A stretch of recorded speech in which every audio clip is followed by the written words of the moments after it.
Assalamualaikum warahmatullahi wabarakatuh. Halo semuanya. Perkenalkan, kami dari kelompok 6. Di sini kami akan mempresentasikan kasus CBL 8, yaitu efisiensi FCR yang buruk. Sebelumnya, saya Fauzia, NIM 042. Saya Siti Aisyah, NIM 052. Saya Fahri Hidasila, NIM 069. Saya Muhammad Guritno Rifa Saputra, NIM 68. Selamat menyaksikan. Untuk profil kasus CBL 8 yaitu terjadi pada komoditas ikan mas atau Cyprinus carpio dengan sistem semi-intensif menggunakan kolam tembok, dan masalah utamanya yaitu efisiensi pakan dan feed management.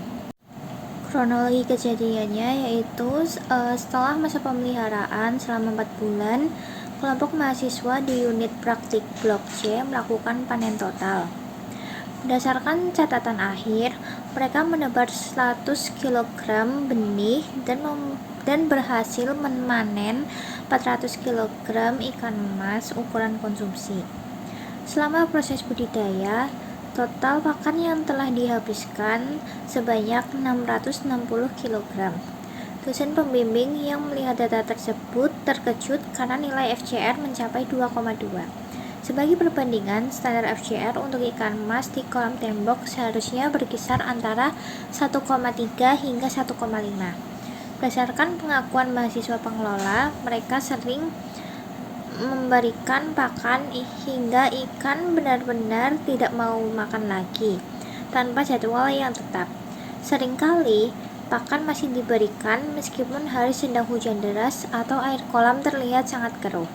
Saat panen dilakukan, ditemukan tumpukan lumpur hitam berbau busuk di dasar kolam yang merupakan sisa pakan yang tidak termakan. Baik, berikut ini merupakan data lapangan yang diperoleh. Jumlah pakan atau F 660 kg. Untuk harga pakannya ini sebesar Rp14.000 per kilogramnya. Berat panen atau WT 400 kg. Berat benih awalnya atau W0 100 kg. Untuk kelulusan hidupnya ini 85%. Yang terakhir, kualitas air amonianya tinggi sebesar 1,2 mg per liter akibat akumulasi sisa pakan. Selanjutnya, analisis perhitungan. Yang pertama, kebutuhan pakan ideal sama dengan berat panen dikali FCR standar sama dengan 400 kg dikali 1,5 sama dengan 600 kg. Yang kedua, selisih pakan terbuang sama dengan jumlah pakan dikurangi kebutuhan pakan ideal sama dengan 660 kg dikurangi 600 kg sama dengan 60 kg. Yang ketiga, kerugian finansial sama dengan selisih pakan terbuang dikali harga pakan per kilogram sama dengan 60 kg dikali Rp14.000 sama dengan Rp840.000. Berdasarkan perhitungan, kebutuhan pakan ideal seharusnya hanya 600 kg. Namun penggunaan mencapai 660 kg. Sehingga ini terjadi pemborosan pakan 60 kg dengan kerugian finansial sebesar Rp840.000. Untuk nilai FCR-nya ini 2,2, jauh di atas standar ideal yaitu 1,5. Selanjutnya, identifikasi kesalahan. Terdapat setidaknya 3 kesalahan fatal dalam teknik pemberian pakan yang menyebabkan nilai FCR membengkak menjadi 2,2. Yang pertama, ada penerapan metode ad libitum tanpa jadwal tetap membuat ikan diberikan makan secara berlebihan hingga tidak mau makan lagi, yang justru menyisakan pakan di dasar kolam. Kedua, kurangnya sensitivitas terhadap kondisi lingkungan, di mana pakan tetap diberikan saat hujan deras atau air keruh. Padahal kondisi tersebut menurunkan nafsu makan ikan dan merusak kualitas air. Yang ketiga, ditemukan tumpukan lumpur hitam berbau busuk di dasar kolam saat panen, yang membuktikan adanya akumulasi sisa pakan yang tidak terkontrol akibat manajemen pemberian yang buruk. Selanjutnya, tambah kematian. Kematian ikan sebesar 15% yang tidak segera dicatat atau dilaporkan berdampak langsung pada kesalahan perhitungan dosis pakan harian. Ketika populasi ikan berkurang, namun jumlah pakan tetap diberikan sesuai data tebar awal, maka terjadi pemberian pakan yang melebihi kebutuhan biomasa ikan yang ada di kolam, atau overfeeding.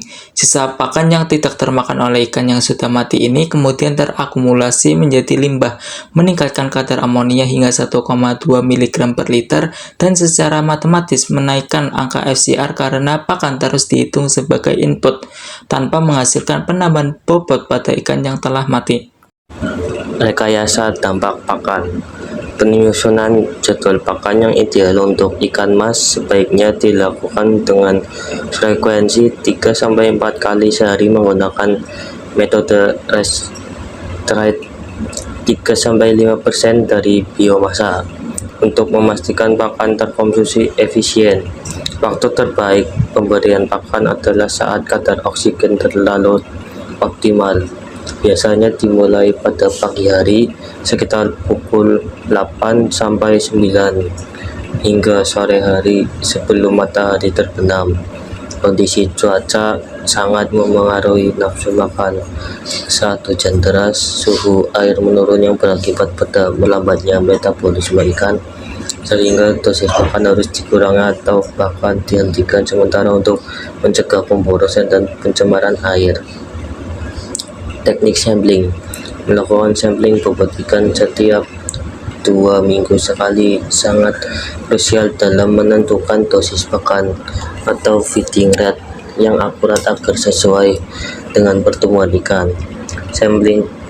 Tanpa sampling berkala, pembudidaya hanya menggunakan asumsi dalam menghitung biomasa, yang beresiko menyebabkan underfeeding atau overfeeding seperti yang terjadi pada kasus ini.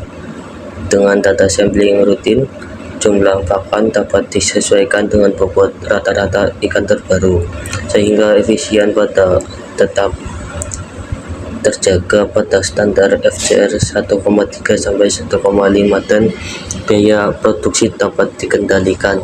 Sekian dari kelompok 6, kurang lebihnya mohon maaf. Wassalamualaikum warahmatullahi wabarakatuh.